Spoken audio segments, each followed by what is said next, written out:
Hi, and welcome to Marketplace Masters, the podcast where we uncover the strategies behind success on Amazon and other marketplaces.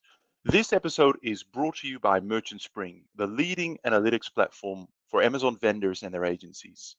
Amazon vendor profitability can be tricky, but Merchant Spring's new vendor profitability module makes it easier by integrating COGS, rebates, chargebacks, and advertising costs. With insights at both the vendor code and ASIN levels, you can quickly evaluate profitability from a sell-in and sell-out perspective. The early release program is now open with limited spots, so visit merchantspring.io or go to bit.ly/vendor_PNL to secure your participation. Hi, everyone. My name is Paul Sonneveld, and I'm your host for today. And today's topic is, or exploring how off Amazon advertising can really turbocharge your growth. Now, to help us navigate through this, I am super excited to welcome Sel Conga, the CEO of Amazing Ads, onto our podcast.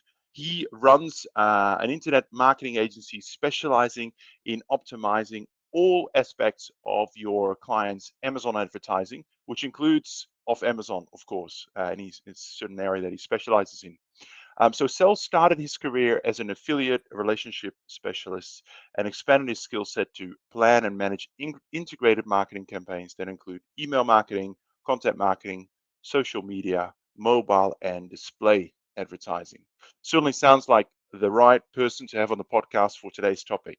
Thank you so much for being on today's show, Sel. Awesome. Thanks for having me, Paul. Great to be here. Fantastic. Right, it's a really big topic. So I was thinking, what's the best way to get into this? Why don't I just get to some of the highlights first? So why don't we start off with, you've been in this game for a long time, and this is something that you do day in, day out. So what are some of the biggest wins that you have seen? When Amazon brands in particular incorporate off Amazon advertising into their strategy. Yeah, it requires a lot of experimentation and a lot of patience to find the big wins, right? It's marketing, and when we're talking about off Amazon tracking, and being able to tie back the dollars that we're spending on video advertising, on connected TV or DSPs or social media, um, you know, understanding how to track all of that using the Amazon Attribution API, using other methods such as tying your reporting platforms together. So to be able to tell data stories, you know, the wins come in. Our clients range. We have about 80 clients at the agency. Some have deeper pockets than others. And what I would say is, there's a strategy for all of them. We've had some examples in the gaming space that have done quite well with off Amazon advertising. I think, we're going to kind of talk about the differences between um, a pure Amazon brand, right? Versus what does it look like if they have an Amazon brand and a Shopify store? These strategies, vary widely, and I don't use the word strategy loosely. It really needs to be calculated to determine where best to spend your dollars, which channels you're going to do that at, and how effective is your creative. You know, we have a number of seven-figure brands that we run advertisings for off Amazon.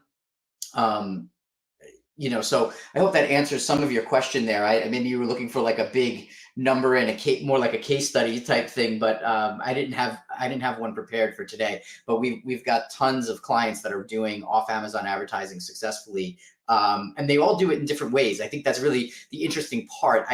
We're not formulaic in that. Hey, this worked for one client. Let's keep, that's going to work for every client we go out with. And marketing just doesn't seem to be that way. I think in the early days of digital and how easy some of the wins were when the marketplaces weren't as crowded, it was easy to replicate certain strategies. Now it does require, a unique approach depending on that company's brand awareness level, how much they're doing, off Amazon organically. What do influencers look like in the mix? There's so many things to consider, really. Yeah.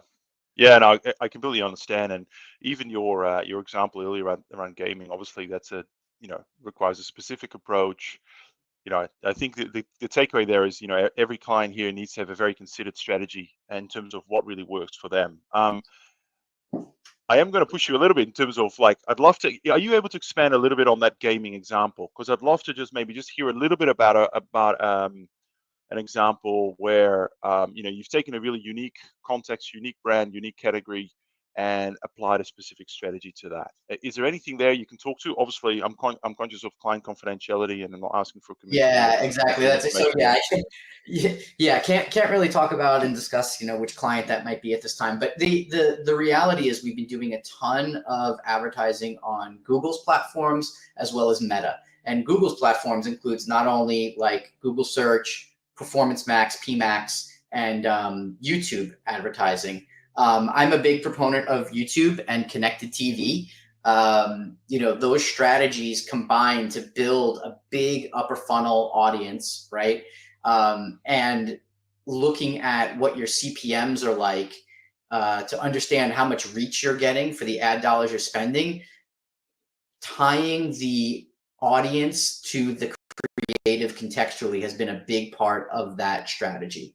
So understanding, I can give you for instance, they launched a new product in their line earlier this year, and we took this major concerted effort for that product launch to do an exponential amount of off Amazon advertising. And what we see at Amazon, right? So we're using BRB links, brand referral bonus links. We're using the Amazon Attribution API where we can, but ultimately what we're seeing is, brand impression levels, brand searches for the product itself, all those sorts of things. So we're measuring metrics in a number of different categories. So we're looking at brand lift. We're looking at the performance of the campaigns themselves, if we can track it back using BRB links, brand referral bonus links.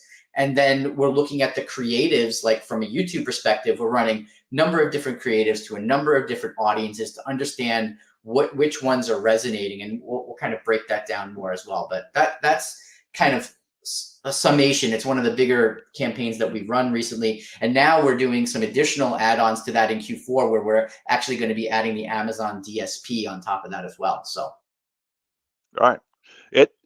Your answer here is a really good segue to my next question here, which was actually around content. So we always talk about yes, these off Amazon channels. You got Google, Meta, other places. Obviously, they've got DSP, Amazon DSP.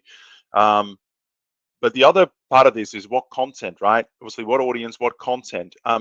So the question here specifically on content, what type of content, and I'm particularly interested in what's the role of video here, is kind of most effective in driving traffic and conversions back to Amazon. And, particularly with that link that you mentioned around, matching the audience with the content, I'd love for you to elaborate a little bit on that. yeah, I mean, I think about it, the word context, contextual advertising, right? So for instance, if the audience, let's say the audience, we know that audience is playing Call of Duty, right? Well, we build a unique custom intent audience on YouTube that follows that audience around, and we can identify them specifically, right, by using custom intent audiences on a platform like YouTube, and I can explain further what that looks like. But to talk to the creative, we use a partner called Billow to have many of our UGC ads built. So we handle the creative briefs, the ideation. What we're looking at is the hook. So we want to understand, if we're doing creative testing, which creative is holding people's attention longest, right? So we're looking at the overall watch time, right? How many people are watching 25% of the video up to the 100% of the video? How many people, how is it holding people's attention?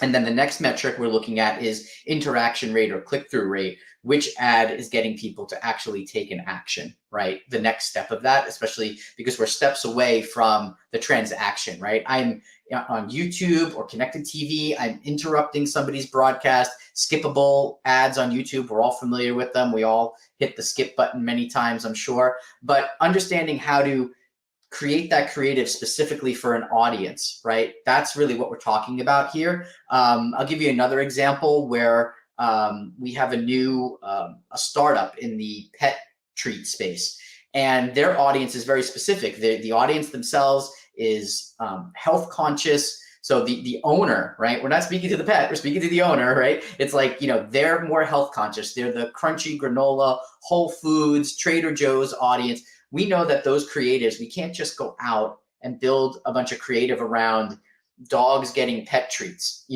and we know also that the treat, it tends to be very crunchy, and so little dogs don't appeal to it as much as big dogs. So we segment our audiences and create our content around these audiences, knowing that we're going after a particular type of pet owner, right? So all this interest-based stuff that we can do in order to contextually tie the advertising as much as we can. Now, on Meta and on YouTube and Connect, the type of audience targeting varies greatly. And this is where I think the skill set and understanding how to do that. I'll give you another example. We're about to onboard a new client here, and we just audited them. They're not an Amazon client. I'll caveat with that. They're not an Amazon client, but they're running Meta campaigns to one audience, females in the United States. They think that their membership and their product is so prevalent that it doesn't need any interest-based targeting or segmentation or retargeting or warm audiences in there. And we're like, wow, there's a lot of low-hanging fruit here. If you're only running this one audience and like a small set of creatives, we can make drastic changes here just by identifying who truly your audience is and matching the creative to that audience to speak to them directly. And on that, I mean, sounds like you do a fair amount of testing upfront in terms of your creative. We do. Like how many, so when you put the briefs together and someone creates some video content there, how many different versions do you play with initially until you settle on kind of the one that works? Some of that may come down to their budget, meaning how much they're willing to spend on a daily, monthly basis, right? So generally speaking, if you're not spending enough to get enough data, so we look for like 30 conversions, 50 conversions in a week to 30 days, right? So we've got to get enough traffic and conversion data on particular ad assets to know whether it's working or not. If the data set is so limited, we'll just never know if it performed. So, but the general rule is like for a particular campaign, for a particular audience, we're generally testing between 3 and 5 video creatives on there. We try to keep things fairly simple. I know people that test 20. I think, if you can tighten up your messaging well enough, that 3 to 5, and many times we'll do this. This was something that we did when we were doing a lot of lead gen and working with informational clients. So again, it also depends on the product. If we're talking about Amazon e-commerce clients, there's probably a little less education that goes into some of these products, right? They're more transactional than an informational, let's say financial services or lead generation client in real estate, right? But generally the format is we'll test a number of different hooks over a piece of the body creative so that content in the middle will look very similar. We're testing the hooks to see which one will hold people's attention. From there, we start to iterate. Okay, it's this hook and this creative. Now we start to scale up and take the winning creatives and build new ad sets and test a whole new fresh set of 3 to 5. Now we can, depending on the budget, if we're spending upwards of 10K a month or something like that on a particular platform, we can start to ramp creative testing on a monthly basis. If they're slower than that, we may only test creative every quarter, let's say. Yeah, no, that makes sense. I mean, it sounds like you mentioned this earlier, but you're optimizing really for attention and the hook, what keeps people watching, and then you're doing the second optimization, which is around what are the click-throughs, the conversion rates, all of that. Super That's interesting. right.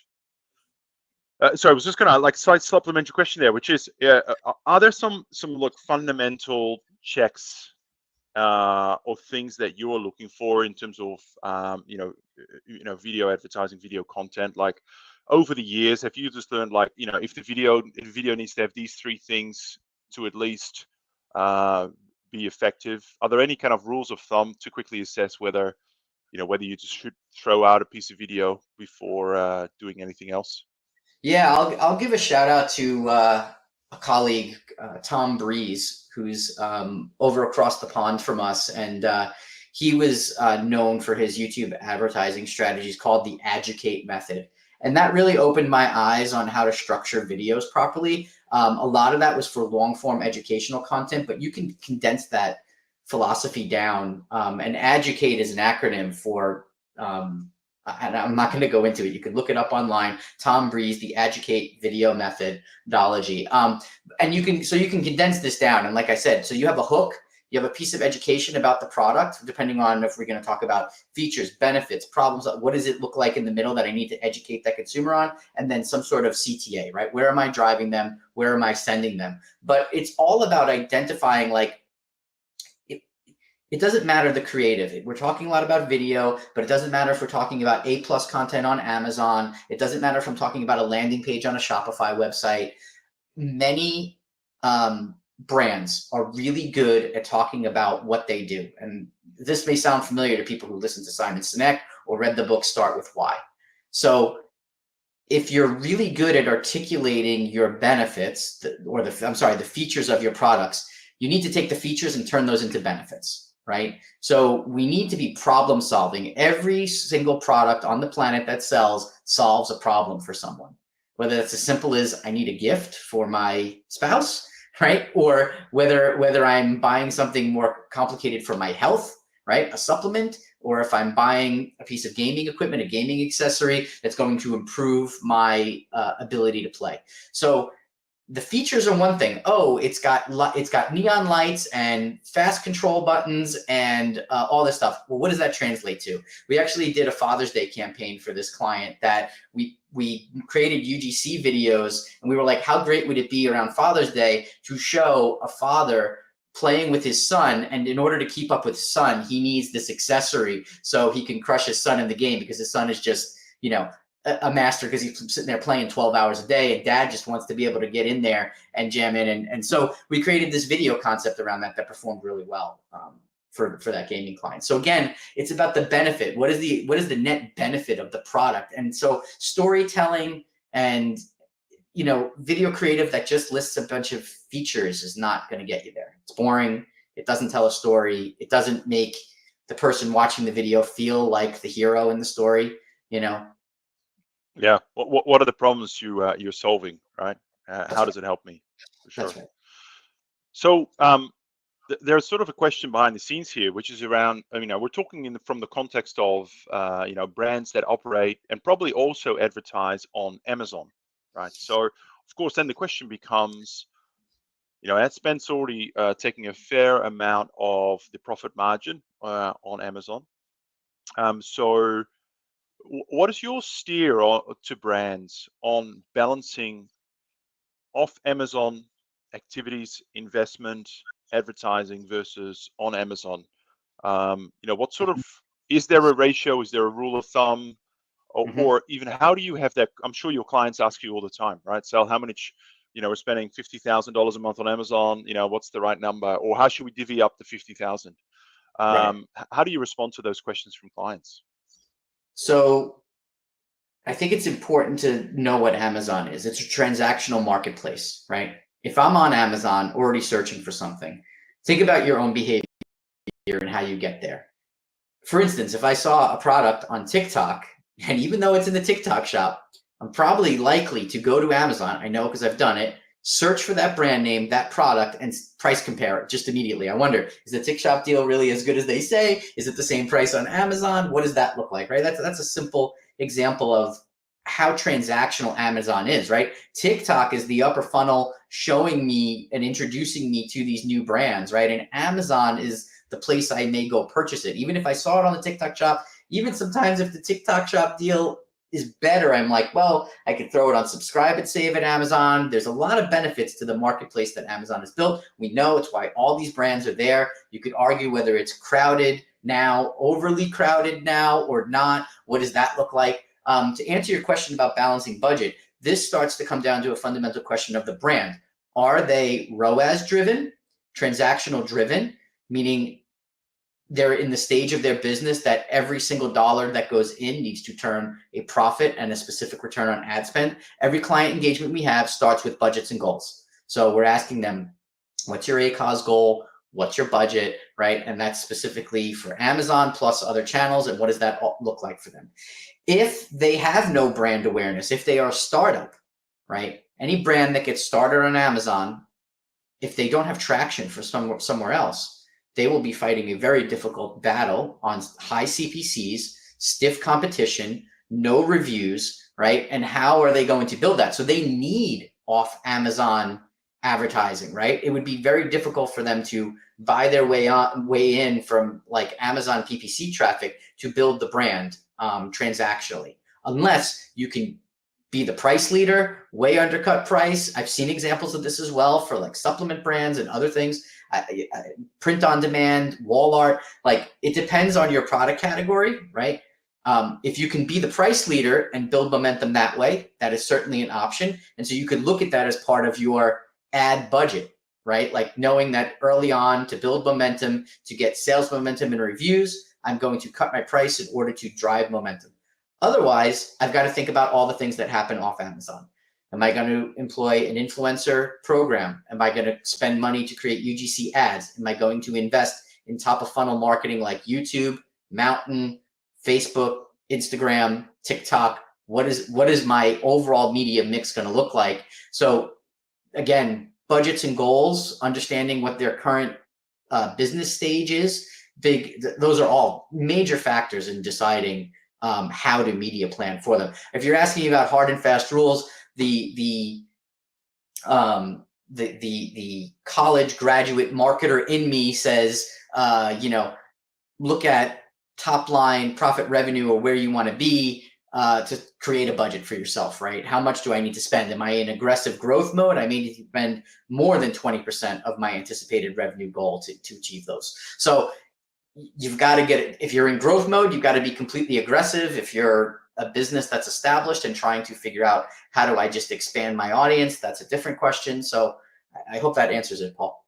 Yeah, no, this is very insightful for me, because typically in my mind, I'm always thinking about off Amazon advertising as the thing you do when you feel like you're tapping out on Amazon itself, right? It's like that next evolution. But I think what's really interesting here is you're actually saying, well, actually, if you're a new brand that is emerging and you're trying to get traction on Amazon, actually maybe starting with off Amazon advertising is a great way, obviously, to build traffic to your pages, to build conversions, or to get conversions, to build reviews. So this as a tool in the early stage of your business, or as a growing business, and how this is used in different parts of the life cycle of your business. That's certainly a new perspective that I haven't heard before. So that's very interesting. I want to get to Shopify a little bit. We haven't spoken about Shopify. What role does Shopify running a Shopify store play in off Amazon advertising, right? I've had this debate many times around, it's just too much of a distraction, just focus on Amazon. But particularly, I'm not talking about like just driving e-commerce sales. I'm talking about in the broader advertising strategy, what is the role of Shopify, and how have you seen it work well and maybe less well? Yeah, so we have a couple of clients with off Amazon D2C e-commerce sites. The one bonus of having this is that conversion tracking with other channels, right? Google, Meta, YouTube, a lot easier to track on your own website than off Amazon traffic to Amazon, right? So that's the first bit. It gives us much greater insight. The big unlock was Buy with Prime integrations that started, a year or more than a year ago. And Buy with Prime was heavily pushing for integrations earlier this year, right? Or late last year. We saw them at the Prosper Show in Las Vegas earlier this year. If installing Buy with Prime on your Shopify store is a huge win towards figuring out how you're going to manage all your off Amazon advertising, your D2C store like Shopify, and building an email list versus only having transactions that take place on Amazon. Now, that's all to say, it also starts to dictate what is my merchandising strategy, right? So for instance, we've got a client in the barbecue space that sells rubs, sauces, accessories, those types of things. And many times they'll go to Amazon to buy their one-off, because they could buy a one-off jar of barbecue rub, right? Dried ingredients, or a barbecue sauce, because it's sitting in the Amazon Prime warehouse. I can get it through Prime, not pay any extra for shipping, so on and so forth. If the merchant wants to ship onesie twosies of 1 unit or 2 units of something, like let's say the price point is like $11, $12, it's very difficult for them to do that without incurring major shipping costs, cuts into their margin, so on and so forth, right? So now we're talking about merchandising, not necessarily marketing, right? How do I look at the website compared to the Amazon marketplace, determine how to split my merchandising strategy to increase AOV and loyalty through my Shopify store, and push transactional customers directly to Amazon who prefer to shop there, right? So that's really, in many cases, how we look at things. It's not the same, again, for every brand. That's unique in that barbecue space because they have the low AOVs, but we do like gift boxes, other things like that are bespoke or customizable things that you may not be able to achieve via Amazon, because that would have to be like an FBM purchase or other hoops you'd have to jump through to be able to satisfy those requirements through Amazon. So yeah, so those products that don't fit neatly into Amazon's FBA model or turn to horribly expensive options there. Yeah, that's right. I'm just wondering, you mentioned Buy with Prime and how it integrates and how it's a bit of a game changer. It's quite a new topic. I'm just wondering, are you able to elaborate a little bit more there in terms of just how does that interplay with advertising, and how does that, really open up, I guess, some new levers for Amazon brands running a D2C website, or, particularly Shopify? Right. So the major differential between Amazon and Shopify, right? Amazon says we own all the customer data. You can use that customer data and put your products here and have access to all of our, foot traffic that comes to our portal, our marketplace every day, right?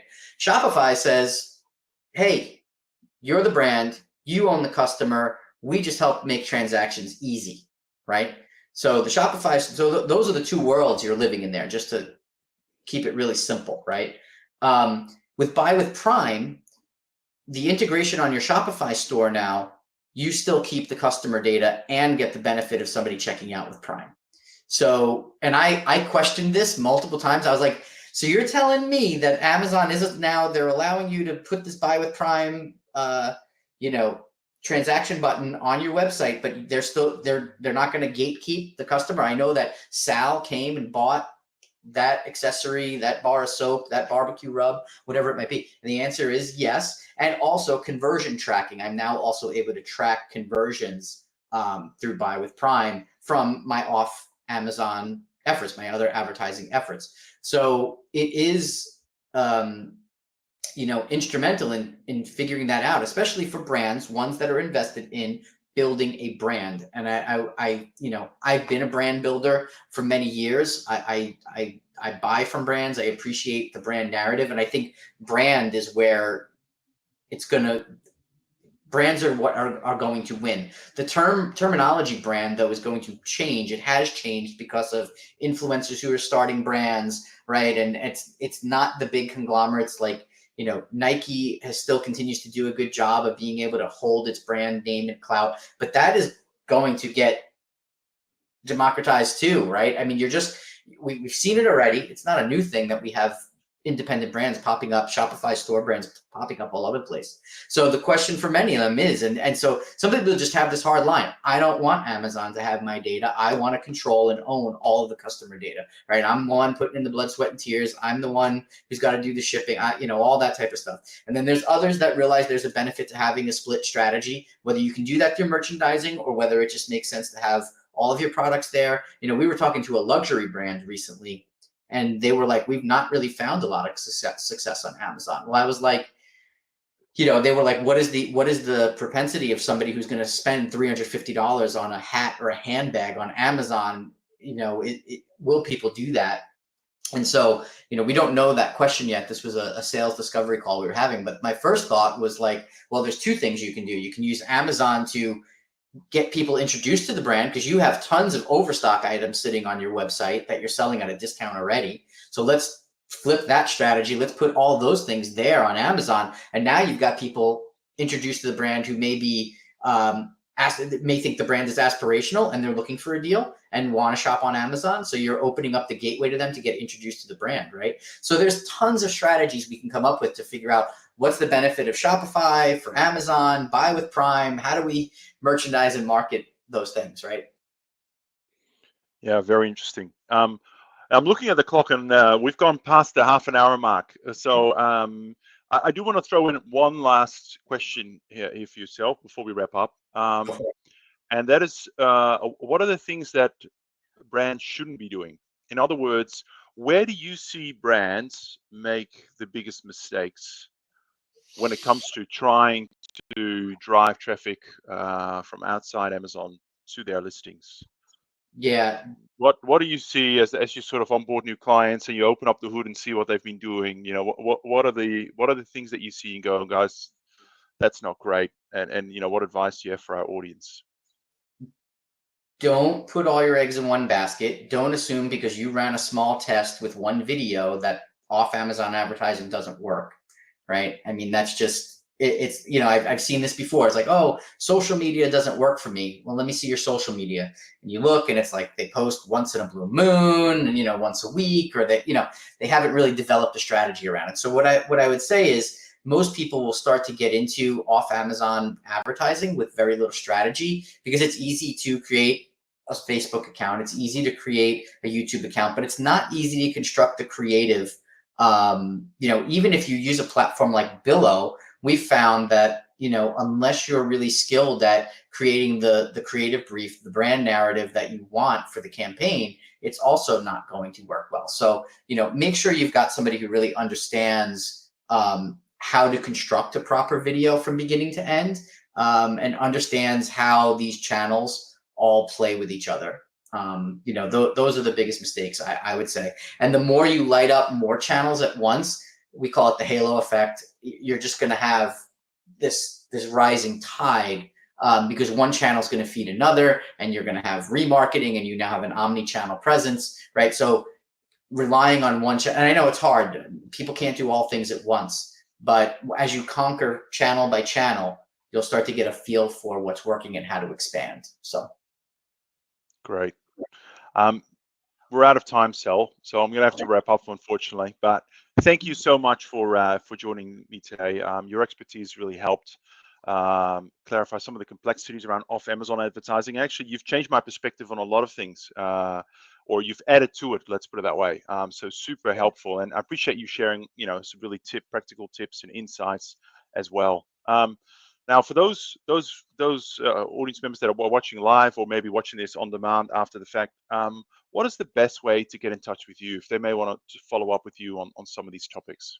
Sure. Well, I'm on LinkedIn. You can find me at Sal Conca, or directly at my email address, sal@amazingads.com. That's sal@amazingads.com. Great. Yes. Thank you so much, Sal. I really appreciate it. You have a wonderful evening. You got it, Paul. Take care.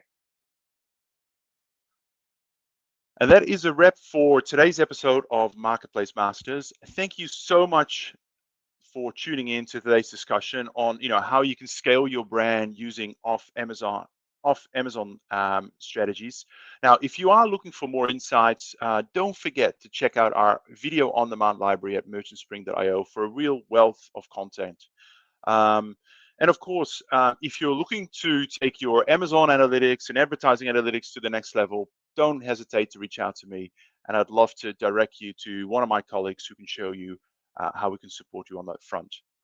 Last but not least, if you've got ideas or topics you want to see me cover on this show, please drop me a note on LinkedIn, and I will try and find the right speaker, expertise, and schedule another episode.